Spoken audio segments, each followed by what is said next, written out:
बड़ी बहन खूबसूरत तो थी, किंतु दिल से वह जालिम और क्रूर थी। उसे आदमी का मांस खाने की लत पड़ गई थी। ऐसा प्रतीत होता था कि उसके शरीर में राक्षस छिपा हुआ हो। दूसरी बहन सहृदय और दयालु थी और बड़ी बहन का सम्मान तथा छोटे भाई को प्यार करती थी। वह अपने भाई को दिल का टुकड़ा और आंखों की पुतली समझती थी। छोटा भाई दिखने में बहुत काला और कोमल दिखता था। उसे देखकर बड़ी बहन के मुंह से लार टपकती थी। वह उसे कच्चा खाने की ताक में रहती थी। एक दिन बड़ी बहन ने अपनी छोटी बहन से बकरी चराने को कहा। वह कहती थी कि वह घर में ठहरते खाना पकाएंगी और भाई की देखभाल करेंगी। पर दूसरी बहन को बड़ी बहन की कुत्सित नीयत भाग आई। वह भाई को अकेले घर में छोड़कर कहीं कतई नहीं जाएगी।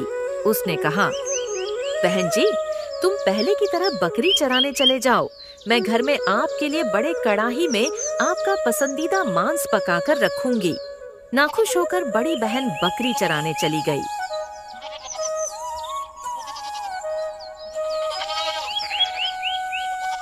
छोटी बहन ने बाड़े से एक बकरी पकड़कर लाया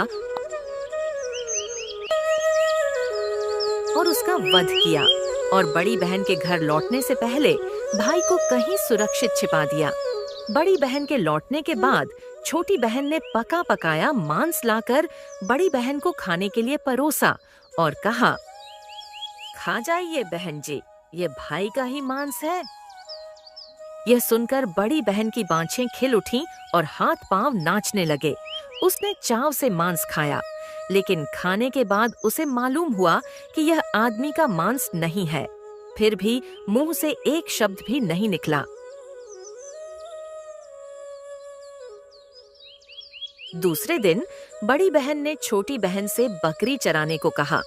इस बार छोटी बहन के पास घर पर ठहरने के लिए कोई बहाना नहीं रह गया। विवश होकर छोटे भाई को छिपाने के बाद वह बाहर चली गई। शाम को छोटी बहन घर लौटी। बड़ी बहन ने भाई की एक उंगली निकालकर उससे कहा, तुमने कल मुझे धोखा दी थी, आज मैंने भाई का वध कर खाया है।